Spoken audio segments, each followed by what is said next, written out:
What's up, guys? It's Matt.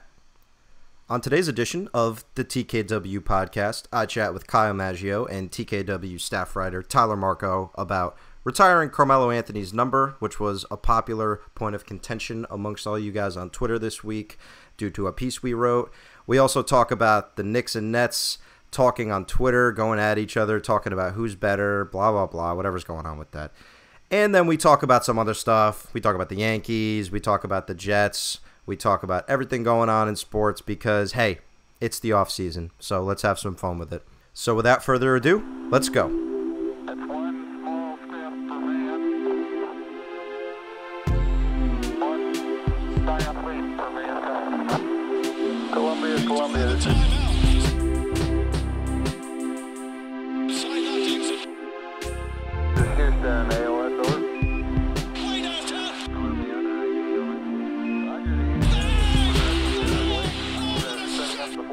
Hello, folks, and welcome to the TKW podcast.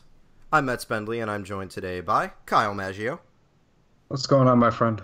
And I'm also joined by first-time podcast and TKW staff writer Tyler Marco. Hey guys, happy to be here. Thanks yeah, for man. having me Thanks on. for coming on. First-time Happy to have guest. you. Mm-hmm. First time, long time? First time, long time. Did you guys see the Mike Francesa ask me questions?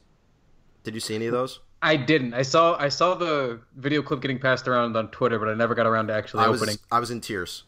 I'll just put it like that. KFC asked him if he knew who killed JFK, would he tell people? And he said no. He goes, I'm a big JFK guy, but I'm not a big assassination guy, so I wouldn't tell anyone.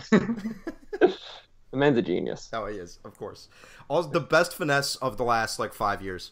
Said, figure it out for 2 months on your own, and then I'll just come back and save your dopey program. Fantastic.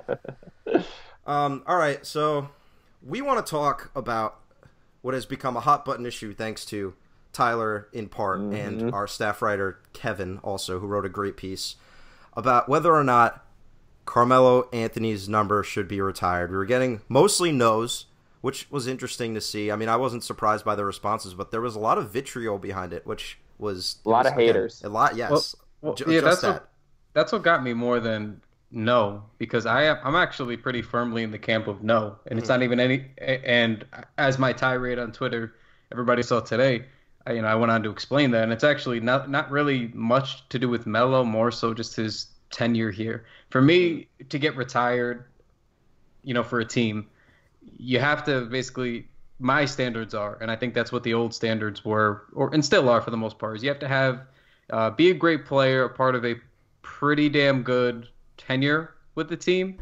You have to have the longevity. So maybe if you weren't a part of one good era, you were part of different eras that, sort of like a Paul Pierce, finally got his title at the end, finally had his postseason success at the end after not having any forever. So for me, that's kind of what it was. And again, no knock on Melo because, at the beginning, we faulted the roster, for not being what it should have been because he forced his trade. But then later on, I felt the front office just miserably failed him and put him in a spot where he couldn't succeed. So I don't really hold anything against him. I just think by whatever standards we normally go by for player number retirement, I don't think he hits it. I think he's deserving of his accomplishments while he was here and his individual talent. I think that's, we can speak to that greatly, but for what the standards are to get a number retired, I don't think he fits. I get that. I definitely see that more as kind of like the Knicks having high standards. What kept coming up is people like, oh, Bernard King doesn't even have his number retired. Yeah. And I don't think that should be a knock against Melo. They should both be up there. And it's definitely I can easily see the argument for saying no. I'm personally could really go either way. I tend to side with what could be the most fun as mostly what I go by on this now. But, there's nothing written in stone that says you got to win a title, you got to do this, you got to do that. And I went over it basically. I think Melo helped really define an era that got a generation of Knicks fans really excited. It was really the most success I'd ever seen as a sentient Knicks fan. I grew up, born in '93. I was in diapers for most of Pat's time here, so Well, that's a good point you bring up about bringing in sort of a new era of Knicks fans, ushering that group in, because our very own rookie, Kevin Knox, his favorite Knick of all time is Carmelo Anthony. I mean, look at Kristaps with the cornrows. Like, yeah, that's a good point. Yeah, it is. It really is a good point. That was my favorite part of the article when you brought that up, because I was like, oh, this makes a lot of sense. We should, guys that are retired, why do we retire numbers in sports? You can put barometers on it to see what it's going to take for a guy to retire his number, but when you look up there, it should bring memories back. You should have moments where you think of him as a Knick, and that's where it's going to come down to. There's a lot of people that didn't like Melo, but also, and you guys could pitch in here, did I miss a year where Melo was like OKC bad on the Knicks? Because that's what it seemed like people were saying. Like, this guy was just a mess at the end of it. I was like, okay, let's take a step back here. He was still averaging 23 points, and I get that he was struggling to be healthy, and he wasn't exactly harboring a winning environment, but like, let's relax. He was never that bad in New York. It's just ridiculous. No, he was people actually expected him to be good in OKC too. Like, there was a reason people thought because he was still good. Yeah. No, Melo was absolutely tremendous. 2013, 2014, 2012, 2013, 2013, 2014, and 2014, 2015. Those were his. You could have just said 2012 to 2015, and that would have got the job done. I wanted people to really think about those individual, like those team seasons. Okay, boss. No, but I mean, that was his peak. And then after that, he was dealing with that, he had the bum knee injury in the 14-15 year. And then after that, I mean, he never was quite as good, but that makes sense when you have, knee surgery and a knee injury and you're getting older and you're playing for a garbage team. It makes sense. I mean, I don't know what people expect. And I had one guy in my mentions today, and maybe you guys have a feeling on this, but I had one guy in my mention in the Knicks Ball mentions today. And if you're listening to this, feel free to chime back in afterwards. But he basically told me, he would have been glad to have seen Melo walk in 2014. Melo should have walked. He only cares about winning. He, only cares about money. If he cared about winning, he would have gone to Houston and played with Harden and Dwight, and that's what a money move would have been. So my retort was, well, first of all, he would have been leaving $25 million basically to go to Houston. He would have been leaving, to go to Chicago. That was the big rumor, but he would have had to lose almost half his contract to go to Chicago. So my thing is, we keep yelling at Melo for being about the money and taking the money, but why does the team exist? The team exists to hire people who are capable of building the team. And with that those people who are tasked with building the team have to sign players and fill in the roster. So Phil Jackson was given $60 million to do such a job. His first course of action was, we got to keep Melo. So he re-signs Melo, guts the roster, and does jack shit with it. So we're then really mad at Melo for the next 2 or 3 years for the team not being good when Phil gave him nothing. He lucked into KP, and outside of that, it was a ravaged roster. And yet we're mad at Melo for not winning more games. You're the player. The player signs a contract to play. He showed up. He did what he was supposed to do, which is to score. He was a scorer. Everybody knew what Melo was. He was a scorer. From 2012 to 2015, he improved as a passer and defensively. I'm not going to sit here and say he turned into like fucking LeBron James, but he did. There was an uptick. You can check it. For sure. It happened. So he did improve his game outside of what he was good at. And on top of that, he was already doing the thing that he was good at, which is scoring. And then we still hold him accountable for just simply not winning games. And I just think it's really silly.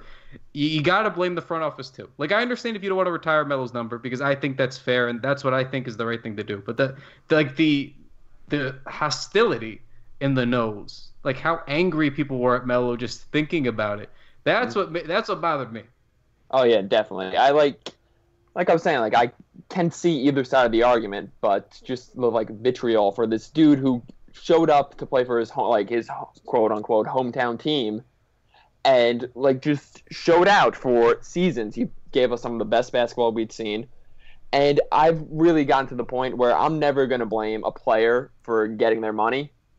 The amount of money people were saying he should turn down to go to, Houston or Chicago was more money than any of us are ever going to see really in our lifetime. Like, you just can't make decisions like that. Nobody's saying no to $25 million. Yeah. Nobody's saying no to losing $45 million. Like, it's not a thing that's happening. And to pretend that any one of us would so easily lose half of what we're actually worth to go potentially win a few more games. Exactly. It's asinine. Unless your name is Kawhi Leonard. I have a list here that I want to read to you guys. So I was looking up today because I wanted to think, if we get beyond this and let's set some rules for what makes a number retirement. So what's an easy one? I just looked up All-Star games. So Melo's made 10 All-Star games in his career, 6 as a Knick.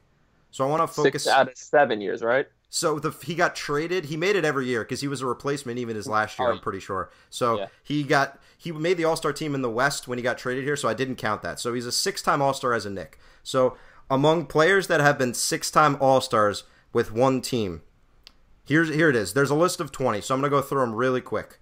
So this is a 6-time All-Star with one team, and then if their number's been retired or not. So these are the guys: Kevin Garnett, LeBron James, Dirk Nowitzki, Dwayne Wade, Kevin Durant, Vince Carter, Dwight Howard, Steve Nash, Russell Westbrook, Tony Parker, and James Harden. Those are the guys that I would say would probably get their numbers retired. It's nearly a lock. Maybe you put Dwight and Vince just because of the way that they left, and then KD too, but I find it hard to believe that they won't, and at some point. It's like how Shaq with the Magic. When you get down to the next, you're looking at the group of players that maybe just retired, like a Chris Bosh or a Joe Johnson, where it's iffy if those guys would ever get their numbers retired. And then after that, it's a list of older players that maybe didn't end up getting their numbers retired for a variety of reasons. They played in a bad era. Two Knicks were on there, actually. Richie Guerin and Harry Gallatin were two guys that made 6 All-Star teams with the Knicks, but then didn't get their number retired. You're looking at other guys like Larry Costello, Neil Johnston, Jerry Lucas. These are old guys that basically didn't get their numbers retired. Gary Payton was a funny one to me. I guess just because they're not in Seattle anymore that they didn't retire his number. But basically the crux of this is if Melo doesn't have his number retired, he'll probably be an outlier in this group, which I thought was interesting. Yeah. I think I'm not looking up at his numbers right now, but I kind of slot him right around that Chris Bosh, maybe right between him and he feels like he fits Dwight well Howard in there. Yeah, for sure. Kyle, what do you think? No, I mean, I still don't see it for the Knicks. I mean, I see it more if you want to do the Nuggets. I see that, but I don't know. You think so? I guess but I think the problem here too is that I think the Knicks think of themselves as like a historic franchise when they're not. That's what I'm trying to say too. Like, for example, they probably at this point should operate more like, like the Magic. With the Magic function, like when they're just like, oh yeah, Shaq played for us that one time, we should retire his jersey. You know what I mean? It's like, it's different when they haven't been this good. But up to the year 99, 2000, they like every team, they had their lulls, but they had historically been a championship or a contending team to some degree for the most part. And then after that, it fell off a cliff. So they seem to hold themselves to a higher standard, because if they didn't, there's no doubt in my mind that Allen Houston's number would be retired, especially with his role in the front office the past however many years now. Oakley possibly could have been retired. I could have seen that. Bernard King for sure. Not anymore. Bernard King for sure. Not anymore. Yeah, not anymore. But the question is, do you want the Knicks to do that? Because I think just being a team in New York, no matter how shitty the franchise's history has been in terms of winning, I still think that if they're going to be this franchise that defines New York and has been the basketball team in New York for 70 years, I think they should still hold themselves to that standard, which is why I would go against the Melo thing, and I think they should only retire the guys that have had that longevity and been just Hall of Fame players, because down the road you never know who's going to come around. Yeah, no, but I agree with you. I do agree with that. I just don't see the case for it. Had they just been able to stretch out a fucking couple more years after the 2012-13 season, had they just been able to get through 14-15, another 50-win year somewhere in there. Yeah, like another 50-win year, and then maybe a mid to high 40-win year after that. Like, had they been able to just stretch that out, and then you're like, well, look where he ranks in the all-time list. He was here 7 years. He won 50 games. They were able to contend in the East. I don't know. I feel like the case is strengthened. And right in the middle of it, I feel like the front office kind of fucked him. So I don't know that it's fair to judge him that way, but I just think in the grand scheme of things, it doesn't fit. I would like to see it personally. Like if they ended up doing it, I'd feel good about it, but I just don't see it happening. Yeah, that's pretty much I can't really dispute any of that. I get the Knicks definitely try to hold themselves to like the standard and everything. When I think of Melo, I feel it would make me feel good. That's basically the end of it. It's totally unscientific thing. It would make me happy to see Melo's numbered retired. I think it should happen. That's simple. I compared in the piece a little bit him to Don Mattingly up there, which I mean it's kind of the inverse with the Knicks not retiring any numbers and the Yankees kind of retiring everyone. Every number. Yeah, like running out of single digits and everything. But yeah, like I don't know. I like when they do the whole ceremony when the guys come back and everything. It makes me happy, and really like that's the extent of it. I would love to see the ceremony. I think Melo has been great for us, and we're talked about like the memories, like the shots against Chicago, the 62-point game.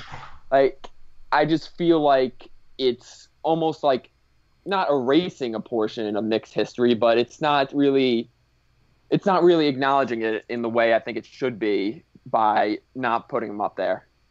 I think there should be some sort of acknowledgement to what he was able to do here, and it's a lot of fun teams, a lot of fun moments. I'm completely enamored with how Melo's going to be remembered by Knicks fans in like 15 years. I'm completely enamored because I have no idea. I really think it's going to be a few years, like people are going to start coming around. People just feel like burned right now. They're mad. It really does upset me, like to see how much people like hate him right now. Like again, like we talked about like the roster stuff. Like we traded for Bargnani with him. Like there's no more like. Yeah, that was the beginning of the fucking end. Oh, hold on. I got a Bargnani take. Bargnani was not bad as a Knick. All right.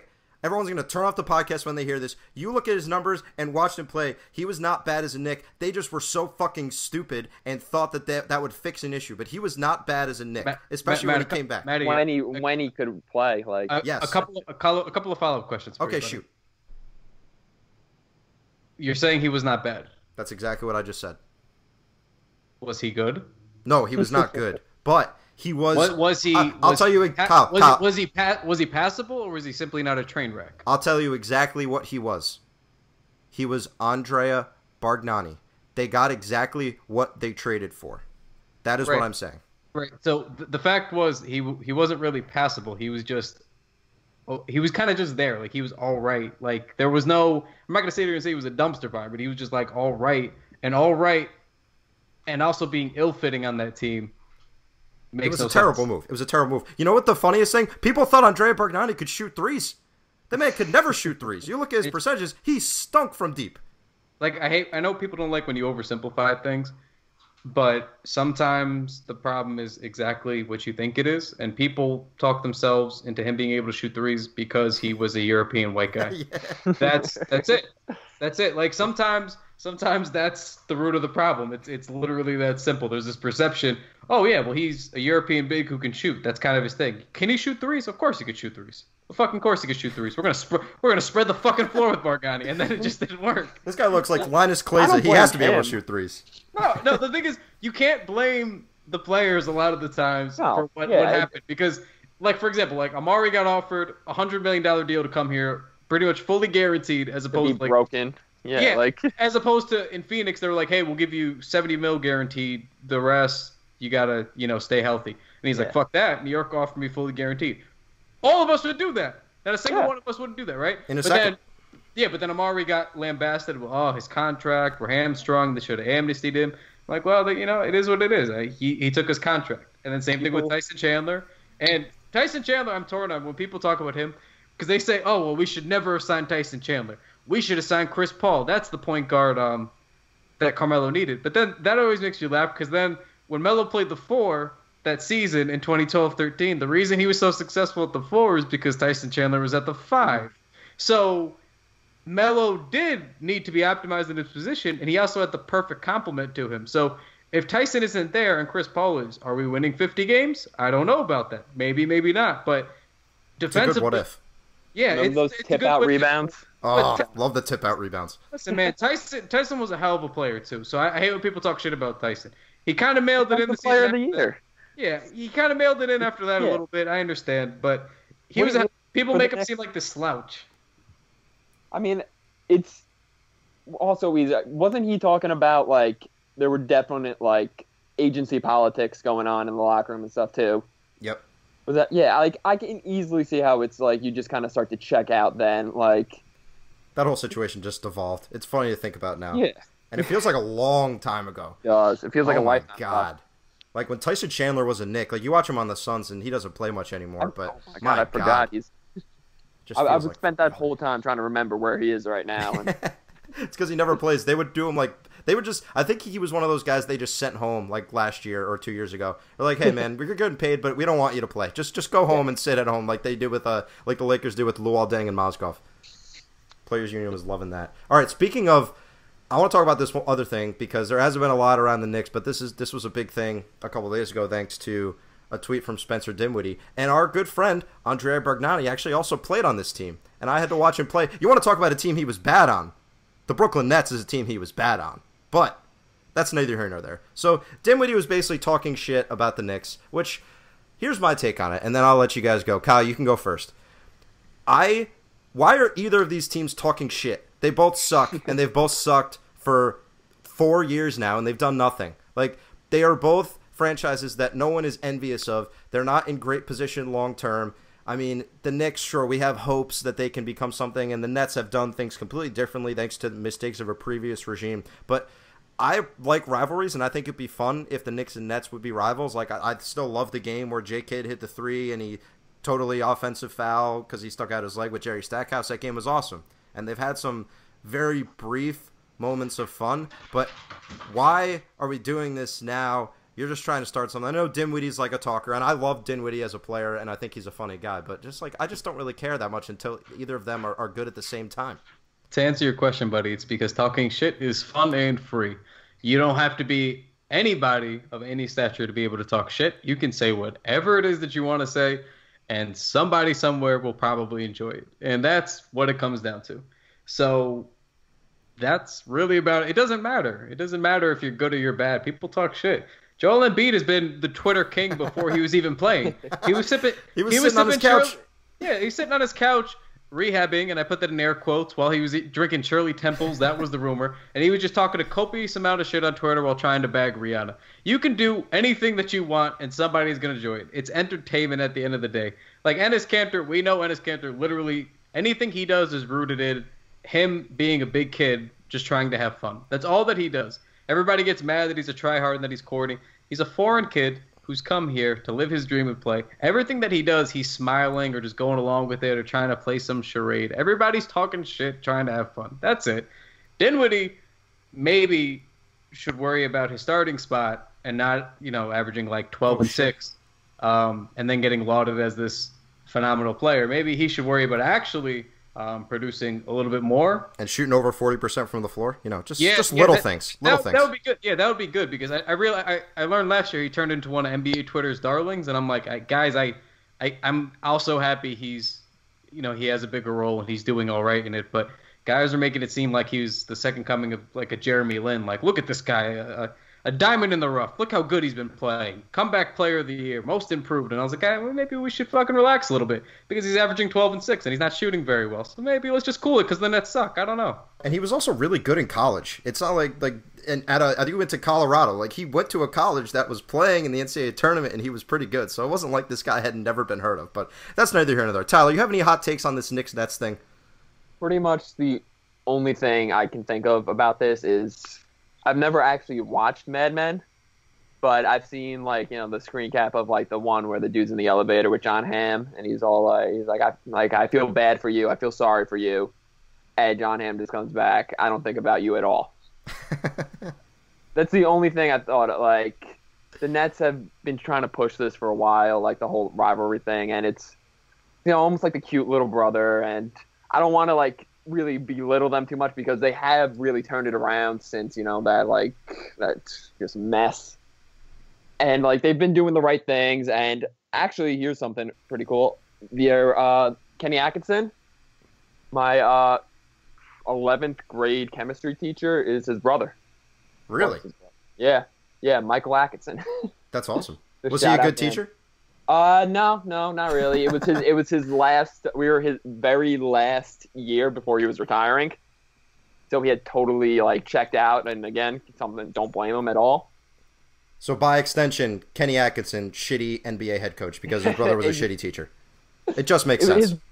His brother, like, we all like just bombed the midterms go back because no one like did anything, and he just turned into the biggest hard ass in this like second half of the year. So oh, God, you hate to see it. maybe if Kenny can find like an in between there, I think he could be a good coach.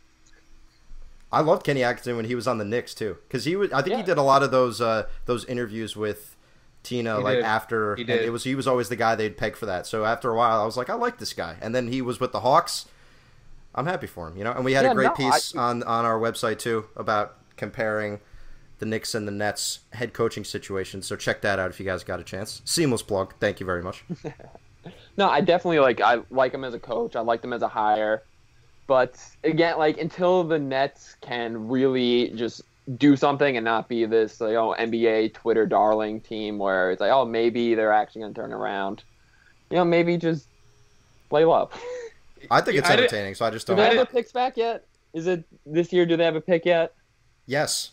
I didn't even used to hate the Nets, and as Matt knows, I have this newfound hatred for any time NBA Twitter goes crazy for something that they shouldn't go crazy for. Well, Kyle, before you finish, did you realize how I set you up for this one? Because I knew you'd probably get upset if people were calling Dinwiddie corny, because I know how you feel about the word corny when it comes to NBA players on Twitter. No, Matt, you have to understand. It's for Dinwiddie. It's funny. It's very good. He got his shot, and it's very hysterical. Cantor is simply corny for responding. You forget how this works. Oh, I'm sorry. Thanks for clearing it up, man. Nah, but bro, the fucking Nets thing kills me. They signed Joe Harris to like a 2-year, $16 million deal, and they're just like, brilliant. Got him undervalued, unbelievable deal. I'm like, guys, it's a 2-year, $16 million deal. Then Doug McDermott signs like what was it, a 3-year or a 2-year? 3-year, 21. 3-year, 21. They're just like pathetic overpaying by the Pacers. I'm like, Doug McDermott is quite literally a better player than Joe Harris. What are we doing here for $1 million more dollars or $1 million less per year? What the fuck are we doing? Because then you could tell who doesn't pay attention because they were like, well, Doug McDermott still doesn't know how to play defense. And I'm like, well, actually he does now if you paid even an inkling of attention. An ounce. And yeah, a fucking ounce. Every time the Nets do anything, they acquire a second-round pick. Oh my god, fucking brilliant move. And that's what grinds my gears. That's what I hate when we do these broad brush things where once somebody does something savvy, now Sean Marks to them, they're only savvy. That's it. They can only be savvy and brilliant going forward. That's it. Like that's what bothers me. And then and I think it's bothering me more on the flip side now because the Knicks have actually been smart and savvy, but now their reputation is the opposite way. So they can't get the smart and savvy thing going because they've been so stupid for so long. I think that I'm sorry to jump in, but I do think Knox and Robinson really just do something right out the gate, I think that's going to start swinging around too. I think the Knicks are primed for just like to be everyone's favorite, maybe not league pass team, but I think they're going to become like maybe the next NBA Twitter darling. We'll see.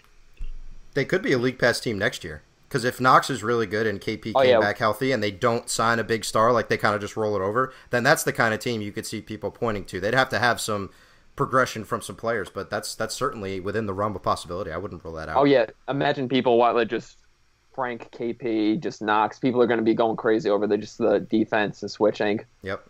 Can we talk about the Yankees for a second? Because I need to get a couple takes off here. Yeah, I think. Hold on, but before you do it, all right. I want to prepare everybody. Okay. So folks, Matt's going to talk about the Yankees real quick, and when he does so, he's going to do so through the scope of an objective baseball fan, not a Yankee fan, and he's going to remind you to stay calm because of that. He's going to overlook the fact that nothing in baseball, not a single thing that's happening, matters unless it has to do with the Red Sox. So, Matt, if you want to continue with your terrible point you're going to make. You know what, Kyle? I really appreciate the intro. It means a lot. I'm glad I have a hype man like you to really get me ready for situations like this. Yeah, that's why I get paid the big bucks. That's pretty much what I do. I just really want to talk about how much Greg Bird sucks. That guy stinks. That's all I had to say. Oh. I thought you were gonna do I thought you were going for the whole guys. We need to fucking relax, okay? No, I wasn't gonna do that today. They would be in first place in any other division if it wasn't for the Red Sox. I think we need to relax. Totally overlooking the fact that it doesn't fucking matter because if we lose in the wild card game, nothing matters, and it's very possible because it's a fucking one game series wild card. But Greg Bird does in fact stink. He's been terrible. I don't know if it's just injury inconsistency over these last couple of years, but he's quite simply not what everybody was hoping he would be. I realized what a curve I was grading him on. I think it was last night when I had the game on the background, and I saw him fly out to like deep left center, and I'm like, oh, good. He's showing power to all fields, I guess. And I'm like, it's this like is where we've gotten. Yeah, exactly. I'm like, if he pulled that down the line, that's a home run here. I was like, it's just how far he's fallen, and I still have a soft spot for him because I was at that Game 3 of the ALDS last year. Oh, where he hit it off Andrew Miller? Yep. Dude, that must have been awesome. Oh my god, it was incredible. I came back, I got my first tattoo that morning, went right into the city from there, sweat my ass off in the subways. And I'm the entire time I'm just mad because they were down 0-2. I bought the tickets, before the series started. I'm just like, oh, this is bullshit. This fucking sucks. Tanaka comes out and just 180, full 180. Was the tattoo a Yankees tattoo? No, I wish. Oh, okay. That's on the list eventually. You know who's been just unbelievable recently, and I think Sweeney Murdy pointed this out, because my favorite Yankee of all time is Alfonso Soriano. Yes. And Miguel Andujar has been just so hot lately. He hit another home run tonight, and Sweeney Murdy tweeted out that Andujar is Alfonso Soriano, and I was like, holy shit, he's so right, and now I love this man eternally. Oh, wait. Might have just been another one. That's where he almost did. I have it up too. He almost did. Yeah. Right to the warning track. All right, no, Greg Bird. Speaking into existence. Greg Bird is going to have an awesome September. You heard it here, folks. So if he does have an awesome September, Kyle, I want you to credit me every time he hits a home run, much like you say at Matt, shut the fuck up every time Didi hits a home run. That's a fair request. I will abide by that. That's very fair and balanced. I think he's going to have a great September.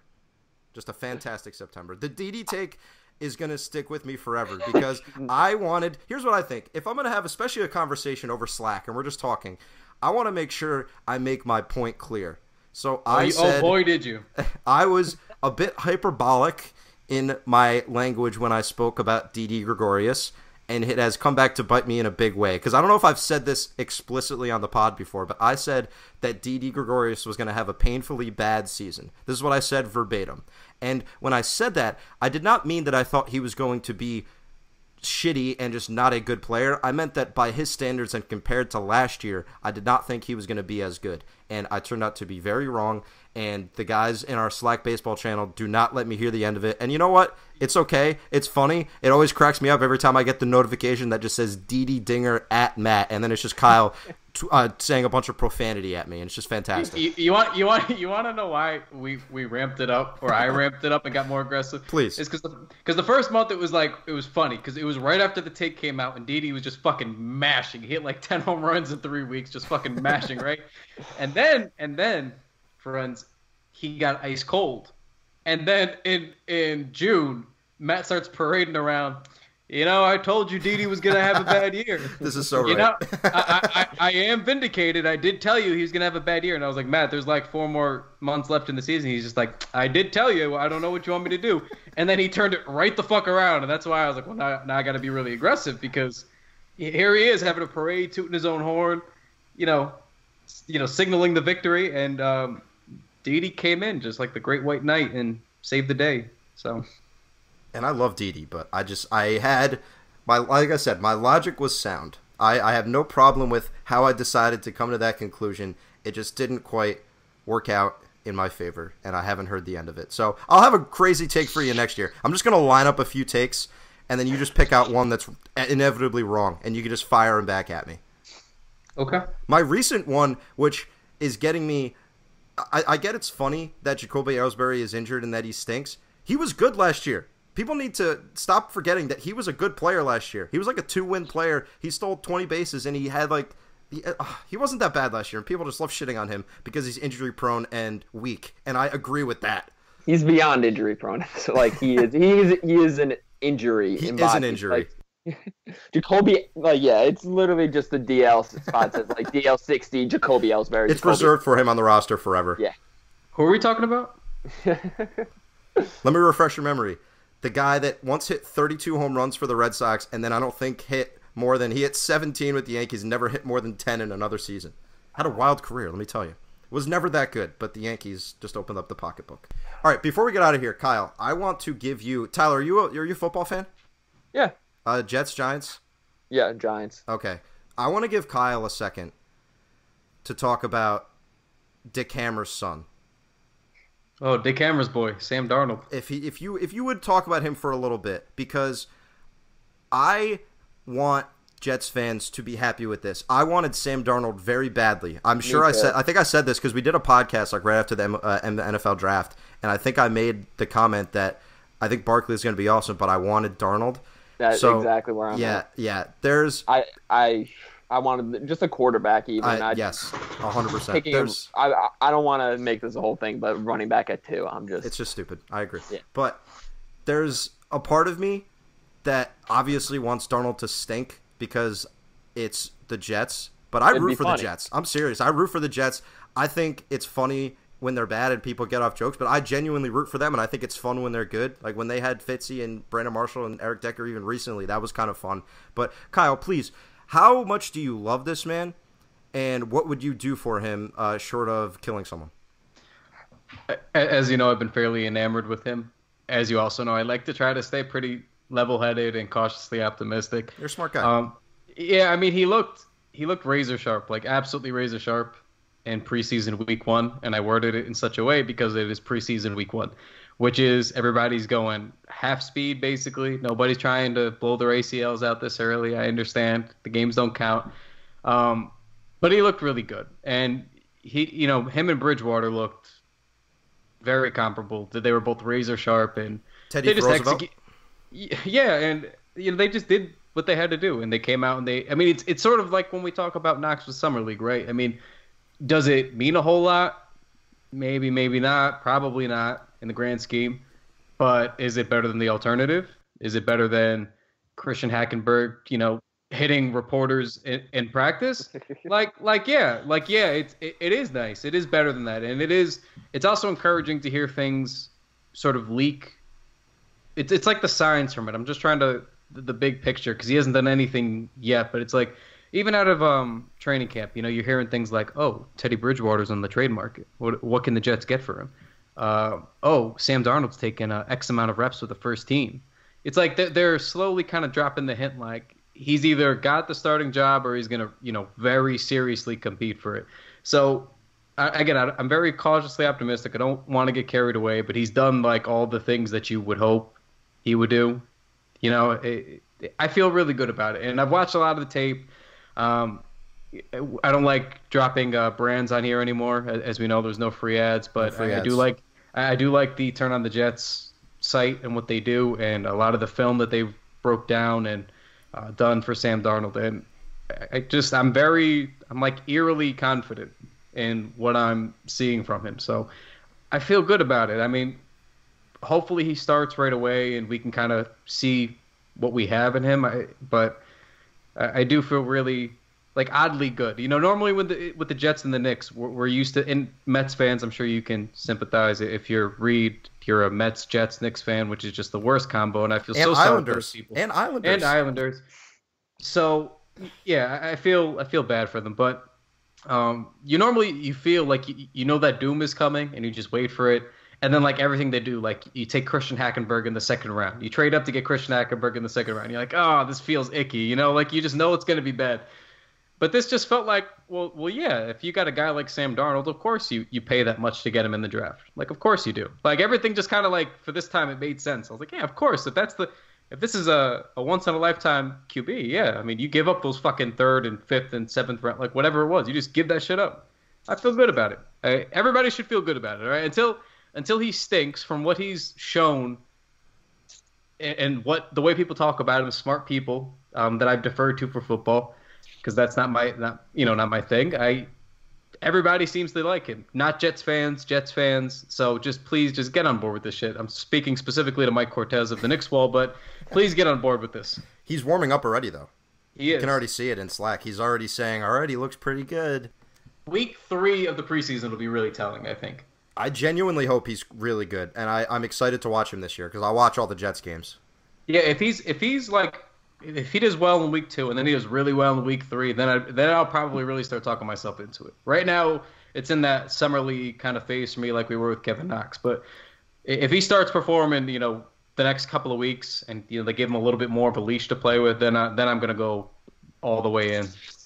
There is something that's a little harmonious about the Knicks and the Jets this season, where they have young players that are hoping to lead them into the future, and they really have no pure expectations this season. You know what I mean? They're kind of coming from a similar spot. Meanwhile, the Giants refuse to pay the best receiver in football, use the second overall pick on a running back. Eli Manning has 5 good years left in the tank. God. There's no doubt about it. Minimum. All right? Minimum. Maybe 10. I don't know. Have you seen how good he's been the past 2 years? You kidding me? Yeah, I'm not enthused. It's so weird simultaneously defending Eli to other fans while also pulling the brakes on Eli amongst Giants fans. It's really, I have to walk a real tightrope there. Yeah, no, I get that. He's ours. We can exactly. Yeah. If the Giants win 6 or 7 games this year, I'll be fine with that. And I think most people will be disappointed, but I think the delusions of grandeur with the Giants this year are going to be just off the charts, and they already are. But I think there's going to be some fun. Yeah, there's going to be some fun moments between him and Odell, but that defense is regressing. Yeah.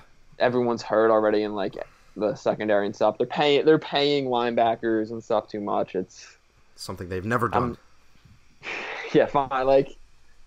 I still don't know what to make of Gettleman, honestly. Well, when he did after they drafted Barkley, and then he made fun of computer nerds, which is 100% my brand, I did not like that. As Kyle will know, I'm a big numbers guy. It was me. I thought it was me talking. He was hysterical. Kyle was watching this, and he's like, he's got the laughter. Even I was like, this is farther than even I would go. This is my lord. Even I got offended. I was like, hey man, stats are okay sometimes. Let's relax. Oh my God. All right, we'll see. Yeah. All right, fellas. Good chatting. We got plenty more coming up. Training camp. Thanks for having me on, guys. Of course, man. All right. Good night, guys.